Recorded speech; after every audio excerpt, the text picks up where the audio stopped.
Nur Imam Melangi atau BPH Sandio yang memiliki filosofi makna dari Melangi sendiri yaitu Melangi artinya mengajar. Sedangkan Pondok Pesantren As-Salafiyah Melangi Yogyakarta didirikan oleh Kiai Mas Duki pada tahun 1936 dalam rangka menyebarluaskan dakwah Islam Ahlus Sunnah wal Jamaah di Indonesia. Mengapa sedikit disinggung tentang Kiai Nur Imam Melangi? Karena pendiri Pondok Pesantren As-Salafiyah masih ada keturunan dari beliau. Sejak pasca kemerdekaan Indonesia, Kiai Mas Duki sudah wafat, maka lembaga pendidikan pesantren ini diteruskan oleh Kiai Syujai Mas Duki yang terus berkembang hingga sampai sekarang dalam membimbing santri pada hasanah kebudayaan Islam yang moderat serta dengan pemikiran-pemikiran putra-putrinya yang tertuang pada sistem pondok dan wajah pondok dalam menghadapi tantangan-tantangan perkembangan zaman di bidang keagamaan. Maka dari itu, semboyan dari Pondok Pesantren As-Salafiyah Melangi ini yaitu pondok pesantren tradisional berbasis modern. Selanjutnya, sistem pembelajaran. Sistem pembelajaran pondok pesantren ini menggunakan kitab-kitab karangan para ulama yang berbasis pada Ahlus Sunnah wal Jamaah dengan penerapan keilmuan pada zaman sekarang yang berupa memiliki sekolah formal, serta adanya sistem keuangan e-money yang menjadikan sistem keuangan santri dapat termanajemen dengan baik. Sebab dari uang dapat menjaga ketertiban serta transparansi uang pada wali santri dalam memberikan uang saku pada buah hatinya.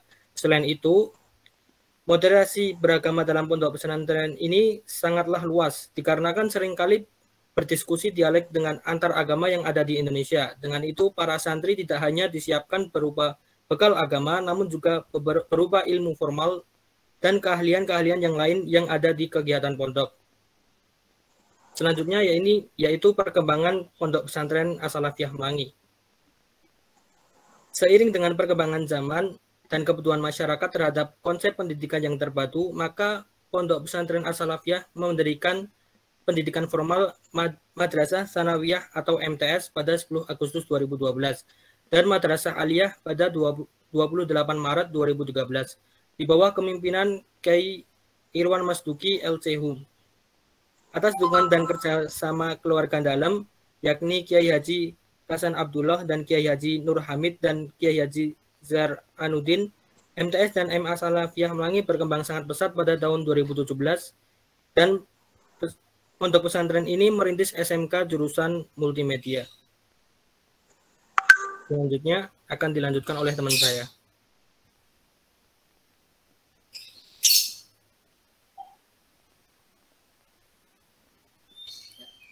Selanjutnya tentang otoritas keagamaan. Jadi otoritas keagamaan ini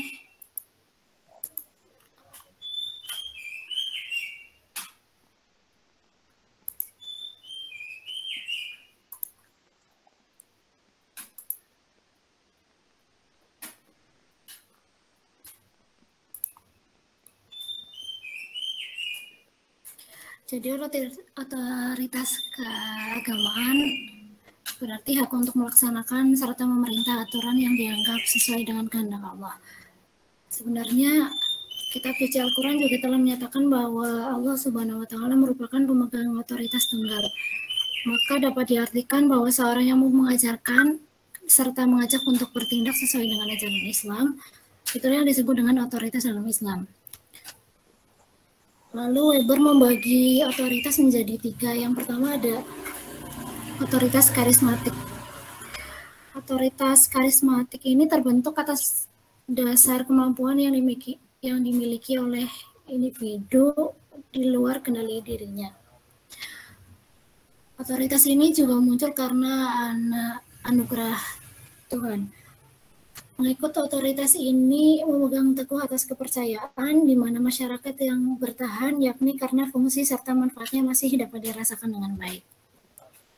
Kemampuan yang dimiliki oleh pemegang otoritas karismatik bersifat irasional, di mana seketika dapat muncul dan hilang begitu saja. Kemunculan maupun hilangnya karisma ini dapat dipengaruhi karena lingkungan sosial. Ketika lingkungan sosial yang semakin maju, ilmu pengetahuan serta teknologi semakin berkembang, maka nilai karisma tersebut dapat berkembang pula. Yang kedua ada otoritas tradisional. Otoritas tradisional terbentuk atas dasar realitas sosial yang bertumpu pada kebiasaan-kebiasaan lama, yakni karena status serta hak pemimpin ditentukan oleh suatu adat. Berbeda dengan otoritas karismatis, otoritas tradisional dapat dimiliki baik individu maupun kelompok. Weber juga telah mencirikan otoritas ini dalam 3 kelompok. Yang pertama, adanya aturan atau ketentuan tradisional yang mengikat baik pemegang kuasa dan orang-orang di sekitarnya. Yang kedua, adanya otoritas yang lebih tinggi dari kedudukan pribadi seseorang. Yang ketiga, sejauh tidak ada pertentangan dengan aturan dan ketentuan tradisional, orang-orang dapat bertindak secara bebas. Dalam implementasi atas otoritas ini sering ditemukan batasan yang tidak jelas antara wewenang dan kemampuan pribadi seseorang. Namun solusi kekurangan menjadi jawaban atas berbagai tantangan. Yang ketiga ada otoritas rasional legal. Otoritas ini terbentuk atas dasar sistem hukum tertulis melalui kesepakatan bersama, kepatuhan yang ditujukan kepada lembaga yang bersifat impersonal.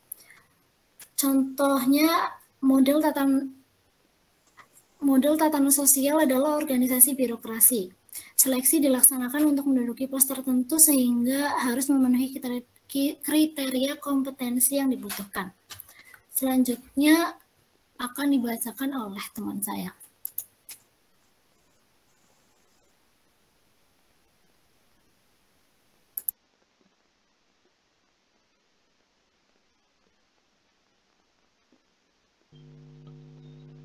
Oke, slide selanjutnya.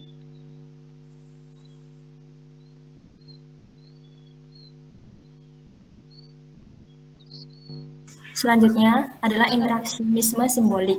Interaksi antar manusia pasti terdapat simbol-simbol tertentu dan simbol melekat di dalamnya. Karena simbol merupakan salah satu bentuk dalam komunikasi. Karena dalam suatu percakapan antar individu, simbol merupakan hal yang penting. Individu yang dimaksud di sini adalah manusia. Ritzer menjelaskan bahwa manusia mempelajari simbol dan makna di dalam interaksi sosial. Manusia menggunakan simbol-simbol yang mempresentasikan apa yang mereka maksudkan untuk berkomunikasi dengan sesamanya. Jadi dalam kehidupan sosial, pada dasarnya menggunakan simbol-simbol yang pasti terdapat arti atau maksud dalam simbol tersebut. Interaksionisme simbolik memiliki inti dasar dari sebuah pemikiran umum terkait komunikasi dan masyarakat. Interaksionisme simbolik dipengaruhi oleh struktur sosial yang membentuk atau menyebabkan perilaku tertentu, yang kemudian membentuk simbolisasi dalam interaksi sosial masyarakat. George Herbert Mead mengatakan teori interaksi simbolik sebagai cara manusia dalam berinteraksi melalui simbol-simbol yang dapat berupa kata, gerak tubuh, nilai, norma, dan peran. Pendekatan teori interaksi simbolik berfokus pada cara manusia dalam berinteraksi melalui simbol-simbol yang ditafsirkan. Komunikasi yang terjadi bukan saja melibatkan simbol-simbol verbal seperti kata, frasa, atau kalimat. Selanjutnya akan dilanjutkan oleh Mbak Eni. Silahkan. Oke, slide selanjutnya.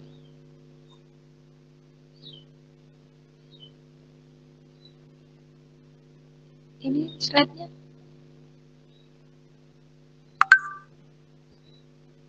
Oke, selanjutnya tentang otoritas dan interaksionisme simbolik di Pondok Pesantren As-Salawiyah Melangi.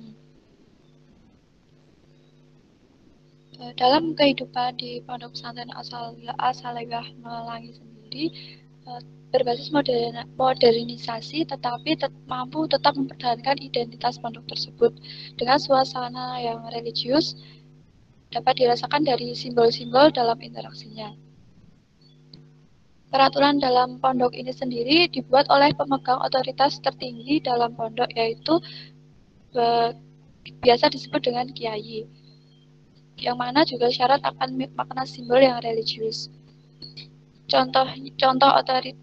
Contohnya seperti aturan larangan dalam aturan pondok yang menyatakan dilarang berpakaian jeans atau pakaian yang tidak sopan atau tidak rapi. Dalam Pondok Pesantren Malangi ini sendiri terdapat aturan atau otorasi nasional, legal, dan profesional berupa yang pertama, santri putra mengenakan atasan koko atau hem atau kaos dengan sarung dan kopiah.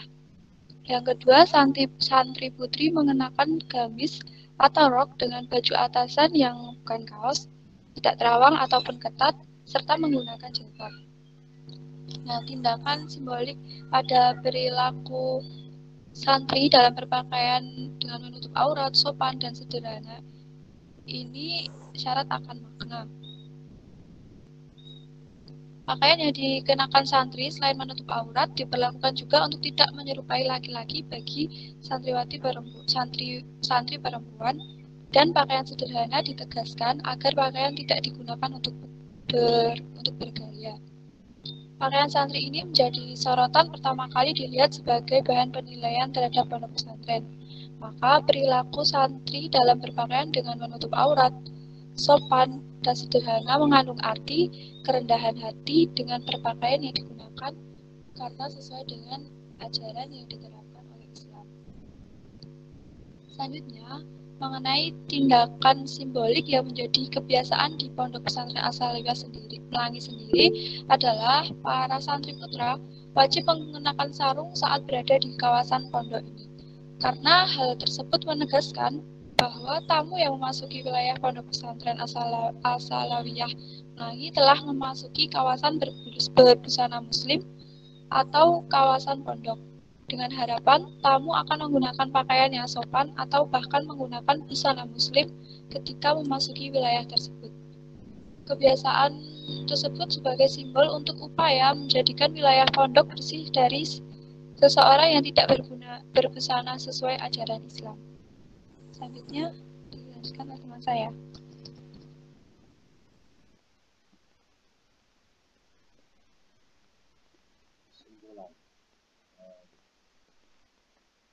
Dalam hubungan harus wajib mengatakan bahwa pesantren merupakan aktivitas peradaban yang dibangun sebagai institusi pendidikan, sholat, tradisional, unik, dan individualis. Dan kebetulan dia semacamnya tidak terlepas dari proses interaksi antara dengan santri dan pesantren. Pesantren terfokus di bidang keagamaan sehingga peraturan-peraturan berdasarkan Al-Quran dan Hadis. Pondok Pesantren As-Salawiyah merupakan lingkungan simbolik yang dimana dalam kegiatan pendidikan pendidikannya melibatkan pemaknaan simbol yang melekat di dalamnya.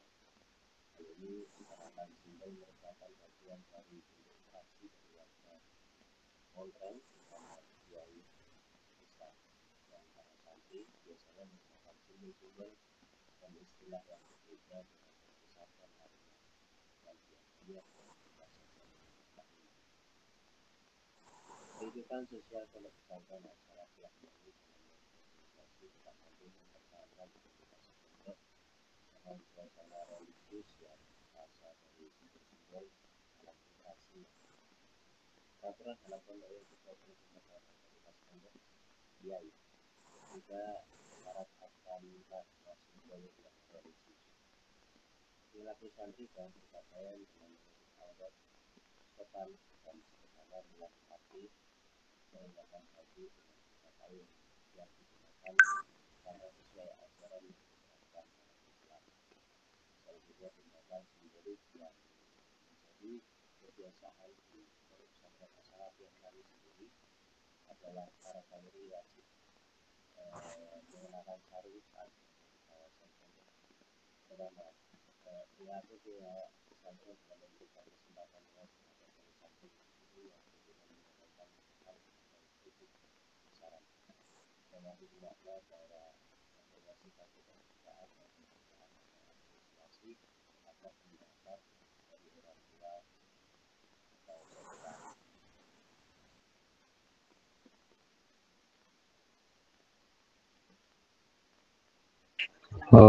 Baik, cukup sekian dari kelompok 2. ingin ada yang bertanya, teman-teman dipersilakan. Oke, saya kira kita pending dulu ya untuk pertanyaan. Ya, saya kira ada beberapa hal itu yang mungkin bisa minta diperjelas ya tadi terkait dengan contoh ya bagaimana kemudian ketika kita mencoba menerapkan interaksionisme simbolik ya, coba nanti teman-teman dilihat lagi interaksionisme simbolik itu seperti apa. Nah, kita akan coba lihat dulu bagaimana aplikasi perspektif interaksionisme simbolik ya dengan isu yang berbeda. Silakan kelompok COVID sudah dapat jaringan atau kita ke kelompok radikalisme dulu. Silakan yang lebih siap yang mana?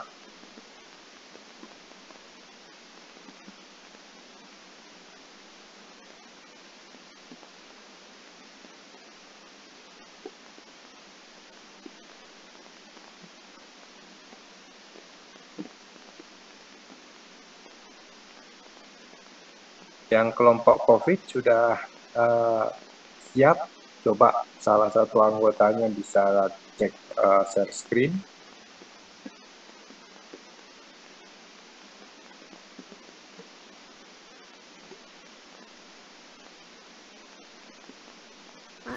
Baik Pak, sebentar ya Pak.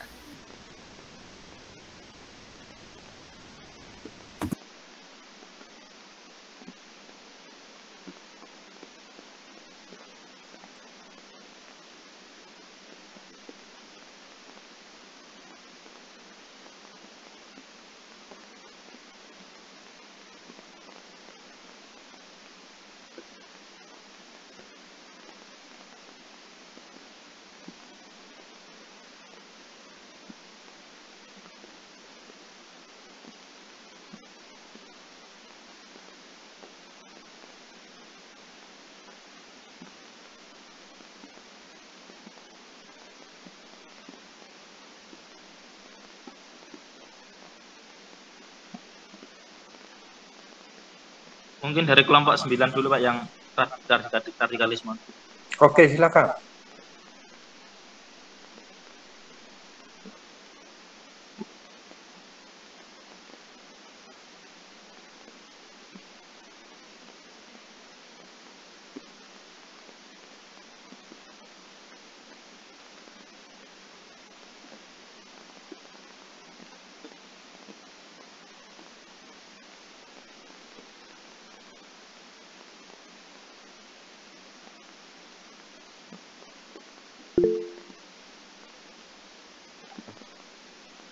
Baik, Assalamualaikum warahmatullahi wabarakatuh. Waalaikumsalam warahmatullahi. Kami dari kelompok 9 akan presentasikan tentang analisis teori interaksi analisme simbolik pada pondok pesantren Ulul Albab dalam menangkal paham radikalisme. Yang kelompoknya isinya yang pertama ada Teguh Besari, Tri Pujianti, Rahmat Randiko, Muhammad Rido, dan Ahmad Bagas Kurniawan. Langsung saja pengantar disampaikan oleh Mas Teguh. Pada Mas Teguh, dipersilakan. Terima kasih. Pesantren sebagai pusat pembelajaran Islam tradisional telah menjadi oase di tengah kebutuhan masyarakat akan ilmu agama. Khususnya anak remaja, pesantren sebagai sebuah sensor dalam mereka berkehidupan dalam pesantren, sehingga mendapatkan ilmu agama. Tidak mengherankan jika pesantren sebagai tempat pendidikan tradisional tetap diminati oleh lapisan masyarakat, khususnya mahasiswa. Yogyakarta sebagai kota pelajar pun termasuk di dalamnya. Kota di mana mahasiswa menuntut ilmu juga banyak terdapat pondok pesantren.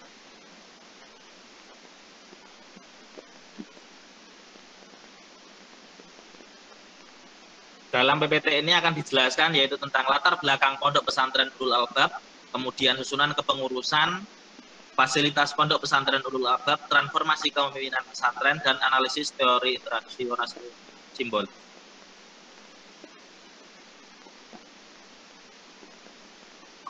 Latar belakang Pondok Pesantren Ulul Albab. Secara resmi, Pondok Pesantren yang dinamakan Ulul Albab ini berdiri pada tanggal 3 Maret 2013.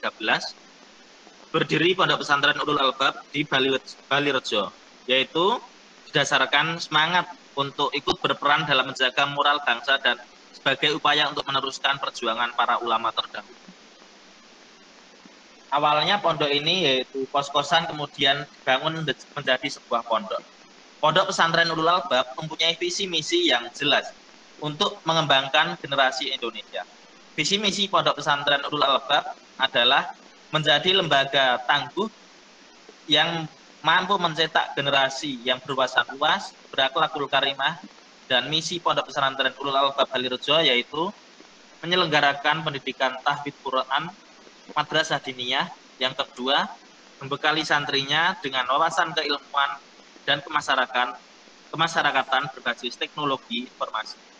Yang ketiga, menyelenggarakan pembinaan rohani dan pembangunan karakter. Kemudian akan dijelaskan oleh Mbak Tri. Terima kasih. Selanjutnya, alamat dari Pondok Pesantren Ulul Albab yaitu berada di Jalan Balirejo, UH2 dengan nomor 531A, Majamuju, Yogyakarta, telepon 0274 543103 dengan kode pos 55165. Adapun mengenai susunan kepengurusan, pada Desember 2014, Pondok Pesantren Ulul Albab resmi didirikan lewat piagam Pondok Pesantren dari Kementerian Agama Kanwil Daerah Istimewa Yogyakarta. Maka dari itu secara otomatis harus ada susunan kepengurusan yang resmi hitam di atas putih dalam badan pondok pesantren ini.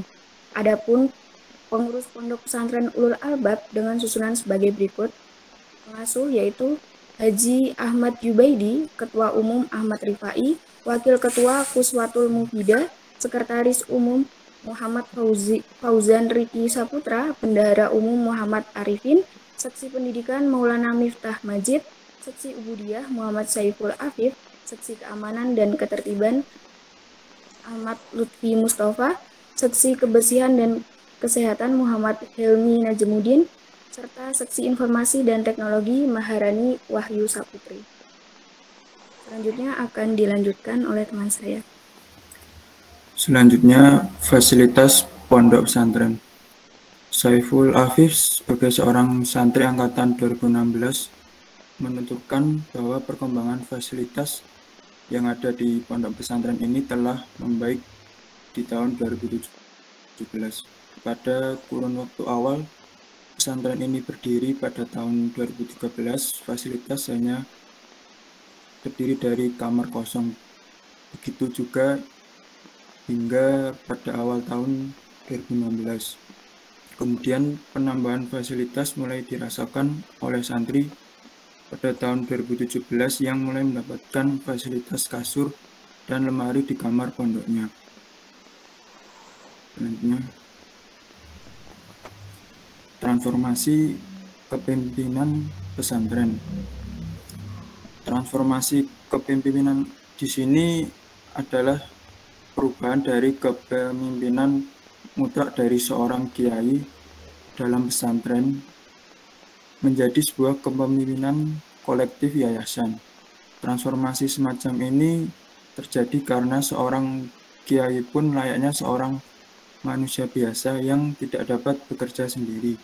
Saat pesantren yang dipimpinannya semakin besar dan berkembang, maka wajar saja seorang kiai akan membutuhkan bantuan dari pihak lain. Begitu juga yang terjadi di pondok pesantren. Kepemimpinan tunggal akhirnya menjadi sebuah kepemimpinan kolektif yayasan. Transformasi kepemimpinan tunggal kiai ini menjadi kolektif yayasan secara resmi dilaksanakan pada tanggal 11 Oktober 2017. Materi selanjutnya akan dijelaskan oleh Saudara Bagas.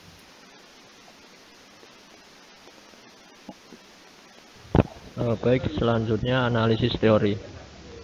Teori interaksionalisme simbolik Pondok Pesantren Ulul Albab dalam menangkal radikalisme. Teori interaksi simbolik adalah salah satu teori yang ada dalam komunikasi interpersonal. Pertama kali yang ditemukan oleh Kurt Sabermead pada tahun 1934 melalui bukunya yang berjudul Mind, Self, and Society.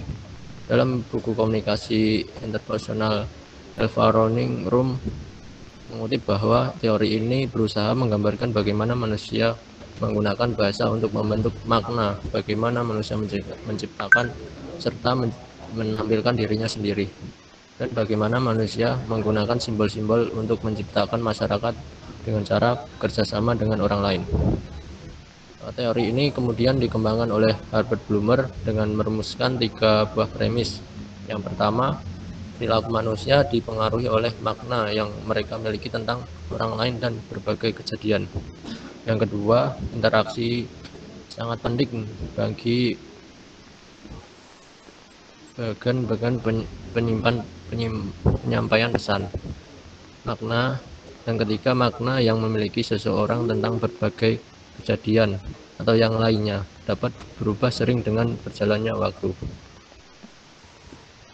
Melalui teori ini, kelompok kami ingin melihat bagaimana komunikasi interpersonal yang dilakukan pengurus Pondok Pesantren Ulul Albab untuk membentengi santri dari paham radikalisme dengan berbagai kegiatan di pondok pesantren, tentunya dengan berbagai kegiatan positif itu yang melatih kemandirian santri terkait kegiatan rutin wajib yang ada di Pondok Pesantren Ulul Albab pada sekitar tahun 2016 sampai 2017. Kami mendapat informasi dari salah satu santri bernama Muhammad Saiful Afif yang menunjukkan bahwa ada 2 kegiatan wajib harian yang ada di sana. Yang pertama adalah sholat berjamaah subuh dan maghrib, dan yang kedua adalah pelajaran tahfidzul Quran dan mengaji kitab. Selanjutnya,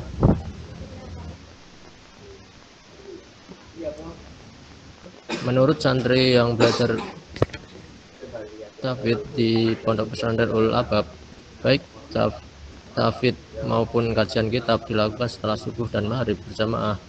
Selain kegiatan harian tersebut, ada juga kegiatan pekanan setiap Rabu dan Jumat, yaitu nahwu dan sorof yang dilakukan pada pukul 20.30 sampai jam 22 atau 10 malam. Sedangkan kegiatan sunnah yang boleh diikuti santri adalah salat jamaah asar, murojaah, ba'da asar, dan kegiatan setelah pukul 9 malam.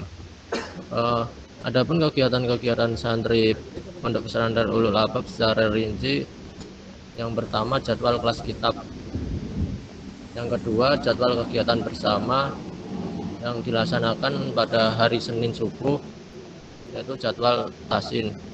Yang hari Selasa malam jadwal simtub boror, hari Kamis barzanji dan mujadah, yang hari Sabtu zikrul wafilin, hari Ahad atau Minggu subuh adalah kegiatan hadroh.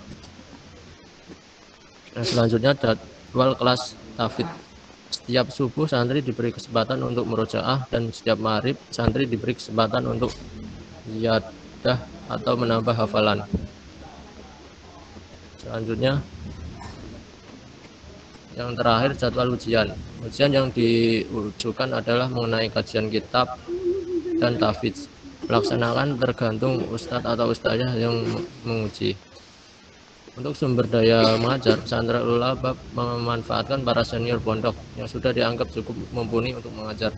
Selain itu, ustadz yang tergolong masih muda menurut Saiful Afif, salah satu santri pondok tersebut, memudahkan dalamnya memahami materi dan lebih dapat terbuka dalam membahas problematika.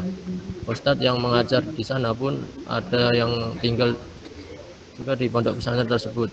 Jadi pernyataan yang dilontarkan para santri tidak harus menunggu pada jam pelajaran karena dapat bertemu sewaktu-waktu di Ulul Albab.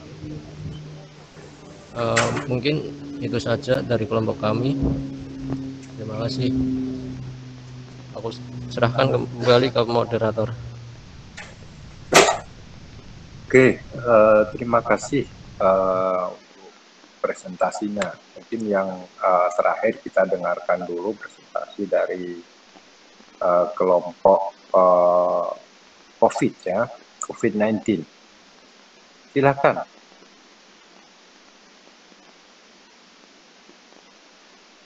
Semoga sudah tidak ada kendala lagi. Nah.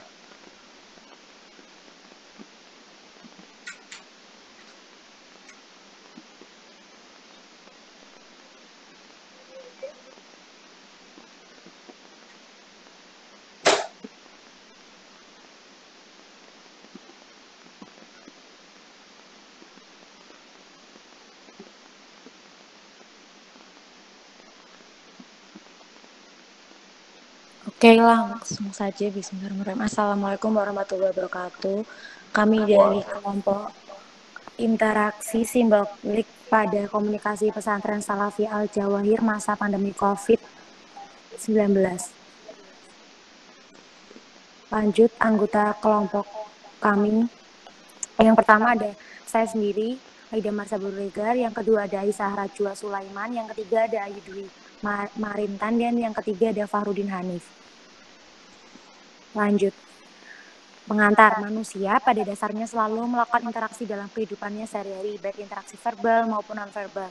Dalam proses interaksi yang membentuk komunikasi tersebut antara lingkungan yang satu dengan lingkungan memiliki ragam bentuk dan pemaknaan yang berbeda. Hal ini juga yang dapat kita temukan seperti pada lingkungan pesantren, di mana biasanya antara komunikasi santri dan kiai terdapat beberapa simbol-simbol dan pemaknaan yang hanya dapat dipahami oleh mereka dan tidak dengan orang luar. Inilah kemudian yang disebut sebagai interaksionisme simbolik. Adapun berdasarkan teori Mead mengenai interaksionisme simbolik, pada dasarnya hal ini meliputi tentang bagaimana proses pemahaman manusia dalam terjadinya interaksi antar individu lain yang kemudian menciptakan simbol dan memiliki makna dan membentuk perilaku manusia. Akan tetapi, seiring dengan terjadinya masa pandemi COVID-19, beberapa interaksi simbolik ini mau tak mau mengalami penyesuaian dan tak jarang mengalami perubahan makna. Hal ini dikarenakan adanya beberapa kebijakan dalam masa pandemi tersebut yang menghalangi terjadinya proses interaksi, di antaranya seperti larangan bersentuhan ataupun berdekatan antara satu sama lainnya.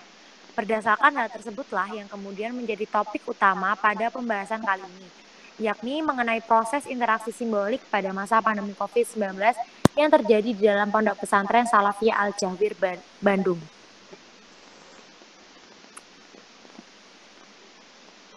Selanjutnya akan dilanjutkan oleh teman saya. Selanjutnya yaitu profil Pondok Pesantren Salafiyah Al-Jawahir Bandung. Ponpes Al-Jawahir merupakan sebuah pondok pesantren yang didirikan pada tahun 2003 oleh Kiai Haji Muhammad Saiful Qadir yang kini menjabat pula sebagai pemimpin Pondok Pesantren Al-Jawahir. Lalu adapun pondok ini terletak di Bandung atau lebih tepatnya pada Jalan Lembur Tegal, nomor 110, RT 02 RW 04, Pemekaran, Kecamatan Soreang, Bandung, Jawa Barat. Terdapat 4 tingkat pendidikan di dalamnya. Yang pertama yaitu pendidikan diniyah formal atau PDF, yang kedua Mu'alimin Al-Islamiyah atau santri mukim, yang ketiga Madrasah Diniyah Islamiyah, dan yang terakhir ada TPQ atau TKQ. Selanjutnya, penggunaan bahasa nonverbal Kiai Pondok Pesantren Al-Jawahir dalam komunikasi pendidikan karakter terhadap santri selama pandemi COVID-19. Di sini terdapat konsep diri yang mana merupakan suatu proses yang berasal dari interaksi sosial individu dengan orang lain. Maka interaksi yang dilakukan oleh sang kiai dengan santri dapat membentuk konsep diri. Ini khususnya di dalam komunikasi pendidikan karakter di masa pandemi COVID-19. Dalam upaya membentuk konsep diri yang melalui konsep interaksi sosial individu dengan para santrinya, Kiai Pondok Pesantren Al-Jawahir telah memanfaatkan sebuah pelaksanaan konsep interaksionisme simbolik dalam proses komunikasi antar dia, yaitu dengan para santrinya baik secara verbal maupun non verbal. Adapun dalam praktik komunikasi secara non verbalnya pada masa pandemi ini, yaitu sentuhan kemudian dihilangkan sebagai bagian dari interaksi non verbal, dikarenakan adanya himbauan untuk mencegah penyebaran melalui sentuhan selama masa pandemi COVID-19. Jadi normal seperti kegiatan di tempat-tempat pendidikan lainnya itu adapun kontak atau sentuhan langsung tidak diadakan. Oleh karenanya komunikasi non verbal yang dilakukan oleh Sang Kiai Pondok Pesantren Al-Jawahir ini hanya meliputi 4 aspek saja, yakni yang pertama melalui gerakan, yang kedua melalui vokalik atau intonasi berbicara, yang ketiga melalui ketepatan waktu penggunaan, dan yang terakhir melalui visual atau penampilan. Selanjutnya akan dilanjutkan oleh teman saya. Contoh dan nilai dari interaksi nonverbal tersebut antara lain sebagai berikut. 1. Berzikir, menggunakan tasbih setiap saat. Hal ini dilakukan oleh Kiai Ponpes Al-Jawahir guna menunjukkan nilai religius sebagai contoh kepada para santrinya untuk selalu mengingat Allah dimanapun dan kapanpun kita berada. Yang kedua, ketika terlibat dalam acara kepramukaan, beliau menggunakan seragam pramuka dengan kacu atau dasi merah putih. Hal ini dilakukan guna menunjukkan nilai nasionalis sehingga sebagai bagian dari pondok pesantren, para santrinya tidak hanya menyelami nilai keagamaan saja, namun juga menunjukkan bentuk cinta tanah air tempat para santrinya berada. 3. Mengendarai mobil sendiri ketika supir tidak ada. Hal ini dilakukan oleh Sang Kiai guna menunjukkan nilai mandiri dan mencerminkan sikap untuk tidak selalu bergantung kepada orang lain. Yang keempat, menunjuk ke arah tempat yang kotor kepada beberapa santri yang melintas di hadapan Kiai. Hal ini dilakukan untuk menanamkan nilai gotong royong dan saling menjaga kebersihan, di mana lingkungan yang kotor bukan hanya tanggung jawab seseorang saja, namun juga merupakan tanggung jawab bersama. Lanjut. Melalui interaksi nonverbal seperti yang dilakukannya pada beberapa contoh di atas, Kiai Ponpes Al-Jawahir kemudian telah membentuk konsep diri yang tegas namun juga tetap santai dengan tenang, agar tidak memberikan tekanan yang berat bagi orang-orang sekitar, termasuk para santrinya. Selain itu, pada saat beliau menyampaikan pesan ketika sedang mengajar, beliau juga menyelipkan beberapa candaan agar tidak membuat para santrinya tertekan. Di samping menjadi sosok yang menyenangkan, beliau juga bersikap lebih tegas mengenai hal-hal yang berhubungan dengan penerapan protokol kesehatan COVID-19 di sekitar pesantren, terutama bagi mereka yang melanggar.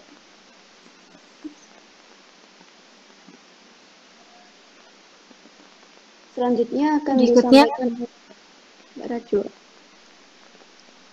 Nah, berikutnya kemudian kesimpulan.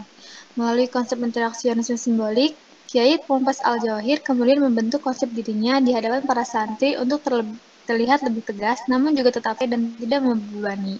Hal ini ditunjukkan melalui beberapa interaksi simbolik berupa gerakan, intonasi bicara, hingga penampilan yang menunjukkan suatu pemaknaan tertentu terhadap para santrinya.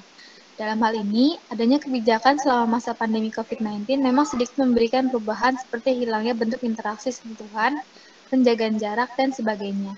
Namun hal tersebut tidak menghalangi pelaksanaan interaksionisme simbolik pada Ponpes Al-Jawahir, melainkan hanya mengubah bentuknya saja. Sekian presentasi dari kelompok kami. Apabila terdapat kesalahan maupun kekurangan, kami mohon maaf. Berikutnya kami serahkan kepada Pak Zainal kembali. Oke, terima kasih ya sudah kita dengarkan bersama-sama ya bagaimana contoh dari aplikasi ya perspektif interaksionisme simbolik ya terhadap 3 tema ya, yang sudah kita sepakati. Tadi diawali dengan otoritas keagamaan, kemudian radikalisme dan COVID-19 ya. Mungkin sebelum saya memberikan komen ya atau penjelasan ya lebih lanjut ya, kira-kira ada yang ingin mengajukan pertanyaan atau yang punya komentar, ingin menambahkan sesuatu atau ingin men-share pengalamannya ya yang dirasa terkait dengan interaksionisme simbolik ya di dunia pesantren. Saya persilakan, ada yang ingin memberikan komen?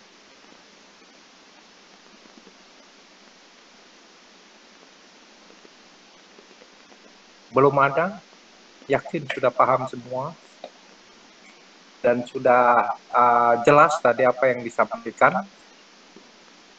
Oke, ada beberapa poin ya yang mungkin penting untuk kita perhatikan bersama ya ketika kita mencoba untuk mengaplikasikan ya teori interaksionisme simbolik ya dalam melihat fenomena sosial keagamaan lah yang ada di sekitar kita ya dalam konteks ini yang terjadi di dunia pesantren. Ya. Tadi saya kira sudah cukup jelas ya terkait dengan definisi konsep ya dari interaksionisme simbolik ya, bahkan tadi juga sudah disampaikan 3 premis dasar ya dari interaksionisme simbolik ya yang diungkapkan oleh Blumer ya. Nah, sebenarnya kita memang tinggal mengikuti 3 premis dasar itu ya untuk melihat sebuah fenomena ya. Tetapi yang tadi disampaikan ya contoh-contoh terkait dengan praktek ya, aplikasi interaksionisme simbolik ya sepertinya interaksinya sendiri tidak muncul ya bahwa kemudian ada makna ya sudah dijelaskan maknanya ketika misalnya kiai tadi untuk menggunakan tasbih itu maknanya apa itu sudah muncul ya sudah dijelaskan makna ya tetapi yang belum terlihat ya dari 3 premis yang tadi sudah disampaikan ya bagaimana makna itu berkembang ya, dan makna itu adalah hasil dari proses interaksi. Ya, ini kan seakan-akan tadi contoh yang maknanya sudah ada seperti itu. Ya. Oh, kiai nunjuk tempat sampah itu artinya santri diajak untuk membersihkan lingkungan. Nah, kira-kira makna itu ya. Tetapi kalau kita melihat 3 premis dasar ya, kita itu kan bertindak, ini premis yang pertama tadi ya, kita itu bertindak terhadap sesuatu, kita melakukan sesuatu ya, itu dasarnya adalah nilai yang kita miliki ya atas sesuatu tersebut. Ya. Jadi kita melakukan sesuatu ya berdasarkan ekspektasi ya atau harapan yang kita punya. Ya. Kemudian baru dalam proses interaksi yang terjadi ya sangat mungkin ya ekspektasi atau harapan yang kita punyai itu tidak terwujud ketika proses interaksi itu terjadi. Maka kemudian kita yang merasa ekspektasi kita tidak terpenuhi, maka kita punya plan B, plan C, kira-kira begitu. Ya. Dan plan B, plan C ini adalah makna baru ya yang muncul sebagai respon ya atas proses interaksi yang terjadi. Jadi kalau secara sederhana ya, interaksi sosial yang terjadi ya ini berbeda dengan hubungan yang terjadi pada benda mati ya atau makhluk hidup tetapi tidak memiliki akal, kira-kira begitu ya. Pada hewan biasanya dilakukan eksperimen, ya. Misalnya ada biasanya yang dipakai eksperimen tikus misalnya, ya. Tikus kalau diberi sesuatu, ya dia akan merespon seperti ini. Ya. Misalnya tikus diberi makan keju, tikus makannya keju ya kalau di barat, ya. Tikus makan keju, ya kalau diberi keju dia akan nurut misalnya. Ya, ini hewan, ya. Atau kalau untuk benda mati, ya sama, antara stimulus ya dengan respon itu bisa diprediksi. Ya, kita memanaskan air, ya maka nanti ketika sampai pada suhu 100 derajat Celcius, maka air itu akan mendidih. Ya.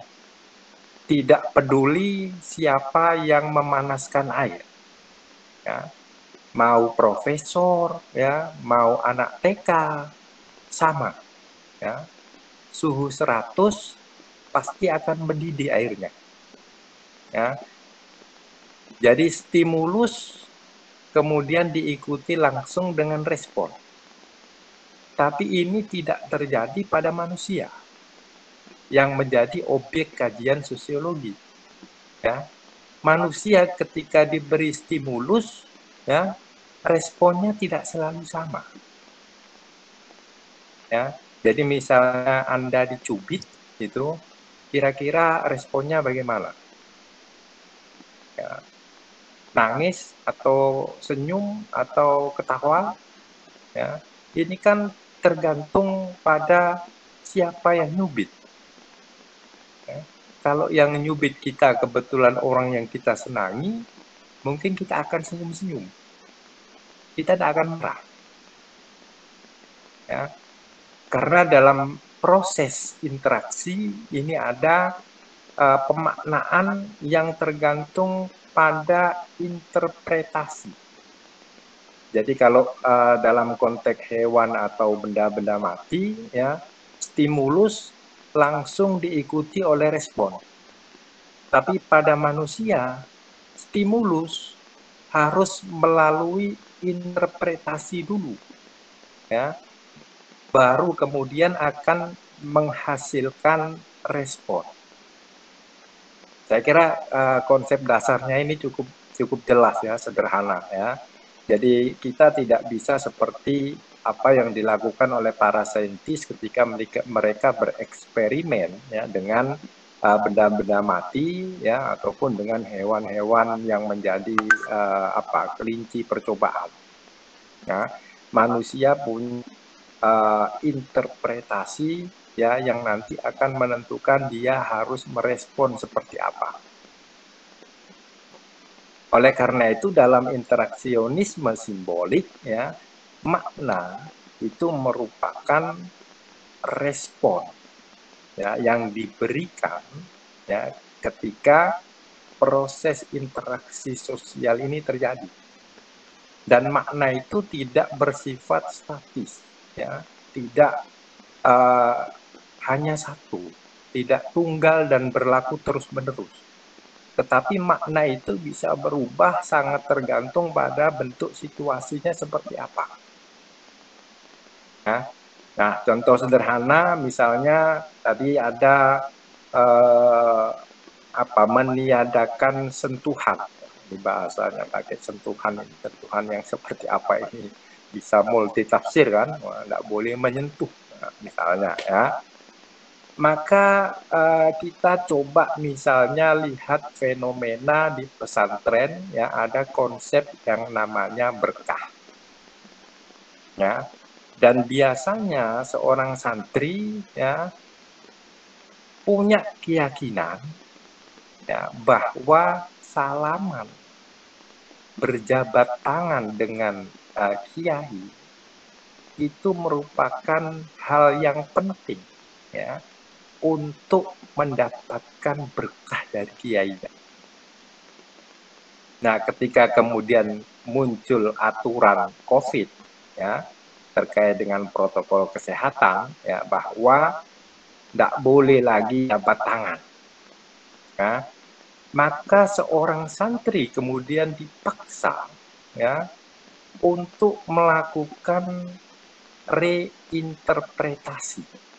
Jadi dia pikirkan kembali ya, kalau sudah tidak boleh salaman, bisa enggak kita tetap dapat berkah dari kiai? Ya, kalau dulu orang punya pandangan ya harus salaman itu jadi bagian untuk mendapatkan berkah. Ketika kemudian COVID datang, tidak boleh lagi salaman, maka dia akan mencari ya apa sebenarnya makna salaman. Kalau makna salaman itu dimaknai ya, pokoknya saya harus ketemu kiai salaman. Kalau sudah salaman pasti akan dapat berkah. Dan sangat mungkin santri punya pemahaman seperti itu. Maka salaman itu bermakna ya syarat untuk mendapatkan sebuah keberkahan dari kiai. Maka ketika COVID terjadi ya bisa saja pemahaman yang seperti ini akan ya, ketika salaman kemudian tidak boleh, apalagi ini konteksnya cukup lama ya, sudah 2 tahun, sekarang sudah mulai salaman, tidak ada masalah ya. Tetapi setidaknya setahun lah ya, orang atau santri dunia pesantren, orang yang sebelumnya menganggap salaman itu faktor yang penting untuk mendapatkan keberkahan kiai, ya, mulai dipaksa untuk berpikir, tidak salaman tidak apa-apa. Dia harus menghadirkan fakta yang lain, ya, bahwa tanpa salaman atau salaman diganti dengan aktivitas yang lain yang bisa tetap memantapkan keyakinannya akan mendapatkan berkah dari kiai. Ya, jadi ada proses perubahan pemaknaan. Ya, jadi ini bisa jadi satu judul ya, yang punya karakteristik ya pendekatan interaksionisme simbolik. Ya, misalnya perubahan ya makna salaman ya bagi santri selama pandemi. Ya. Jadi dulu sebelum pandemi itu salaman maknanya apa, kemudian ada fenomena dia tidak boleh salaman, ya maka kemudian santri akan menggunakan interpretasi. Dia akan berpikir, sekarang tidak boleh lagi salaman. Jadi apa artinya salaman sebenarnya? Ya, dia dipaksa untuk memikirkan itu. Ya bisa jadi untuk mengubah pemahaman itu. Ya, mengubah makna. Ya, kalau dulu sangat penting ketemu harus salaman, ya, sekarang ketemu tidak salaman. Malah tidak salaman itu melindungi kiainya, menjaga kiainya, karena kiainya mungkin rata-rata sudah sepuh, ya, kalau ketularan COVID, resikonya jauh lebih tinggi. Ya, jadi proses ini yang saya kira nanti penting untuk teman-teman perhatikan ya ketika kita melihat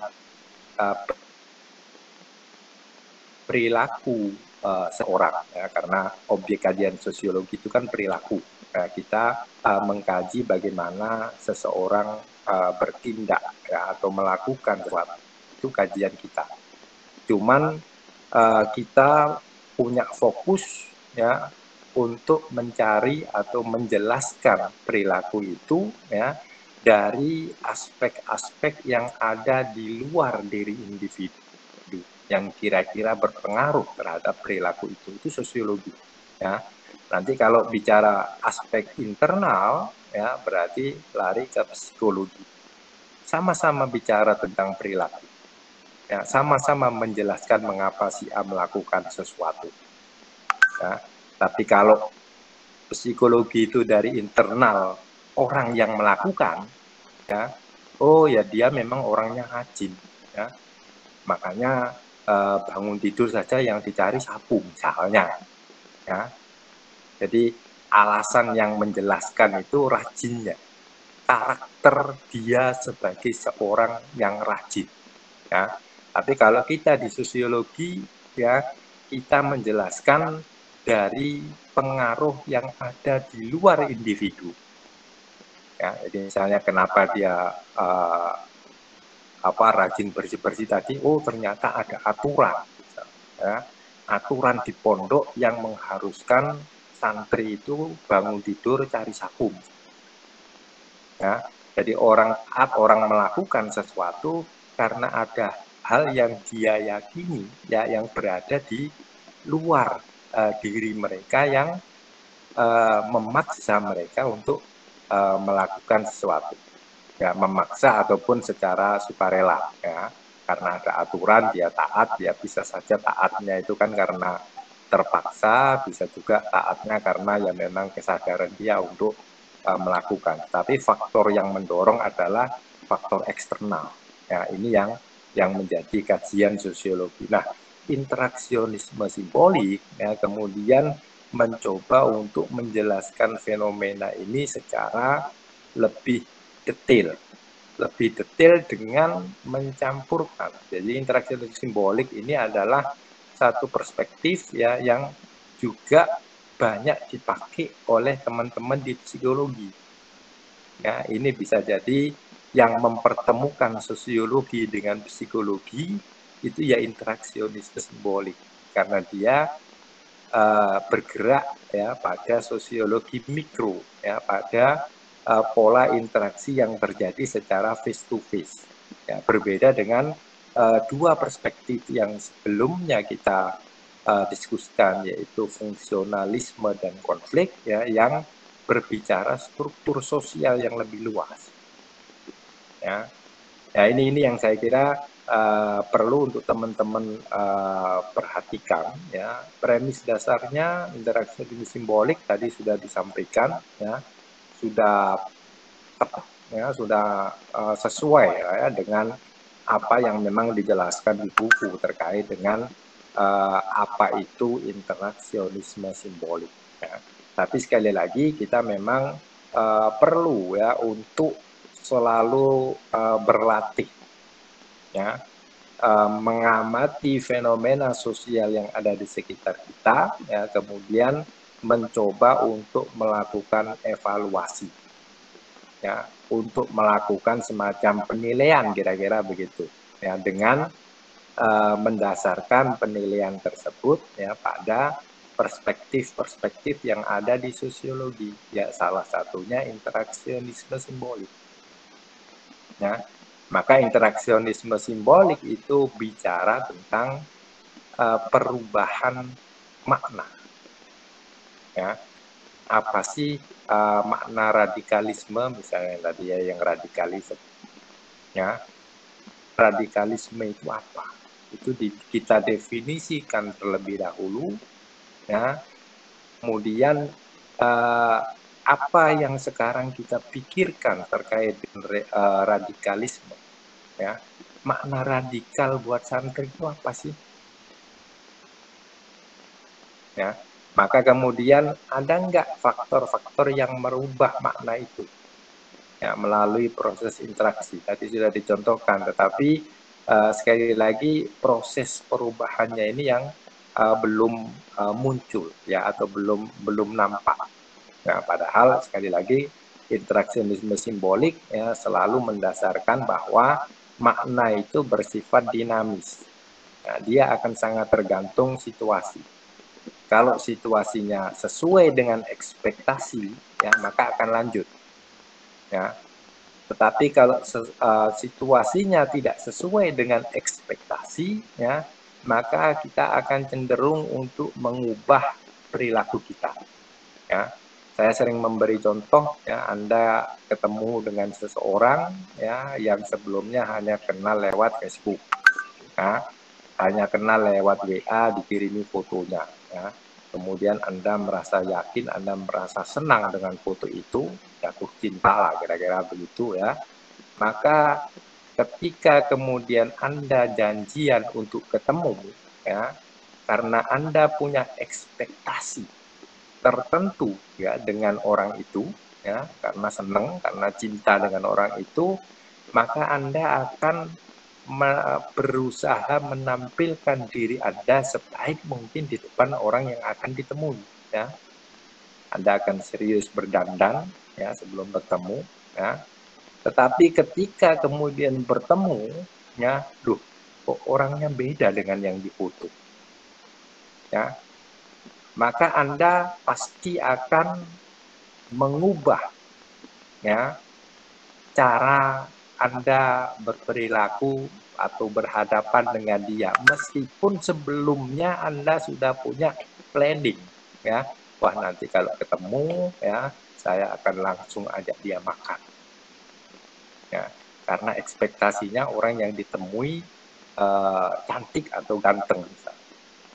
Tapi ketika kemudian bertemu dan ternyata tidak sesuai dengan ekspektasi, maka rencana makan itu kan gagal kemungkinan besar. Ya, Anda pasti akan mencari sekian ribu alasan, ya, untuk kemudian tidak melanjutkan proses bertemunya. Interaksinya kemudian selesai begitu saja.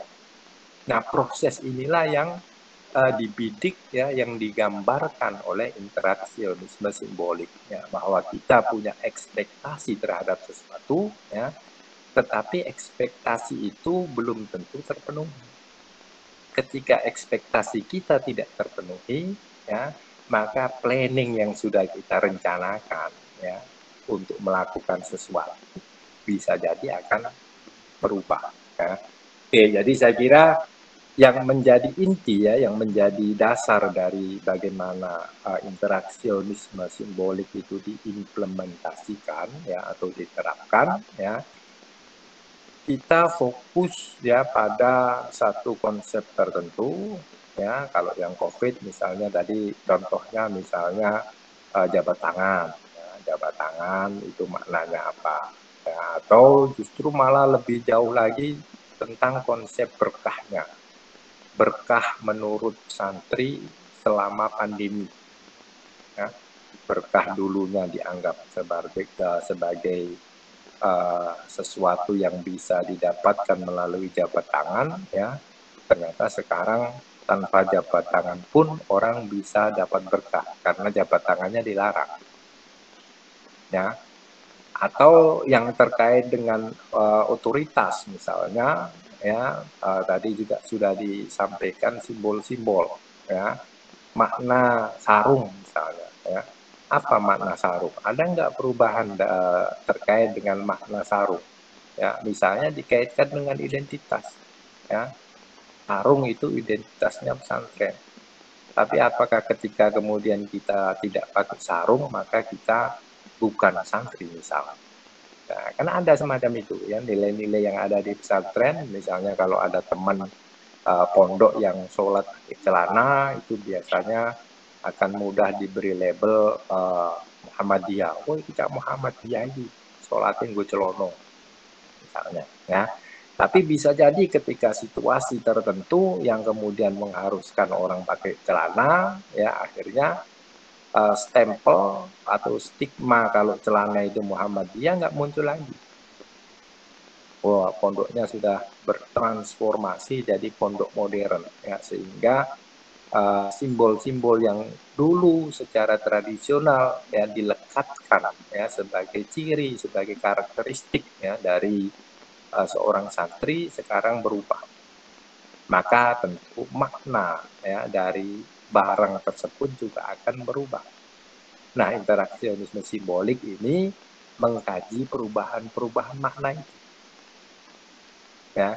Jadi ini yang saya kira perlu untuk ditambahkan kira-kira begitu, ya, dalam contoh, ya. Jadi tidak sekedar orang pakai tasbih berarti dia akan ingat Allah, atau orang pakai tasbih berarti dia rajin ibadah, ya. Nah, mungkin bagaimana kemudian pandangan, ya, seseorang tentang tasbih. Tasbih itu apa sih? Jangan-jangan ada juga yang orang berpandangan tasbih itu justru simbolnya orang Buddha. Ya, orang Buddha kan tasbihnya lebih besar daripada orang Islam, ya. Biksu itu ya pakai tasbih, malah tasbihnya dililitkan ke leher dan seterusnya.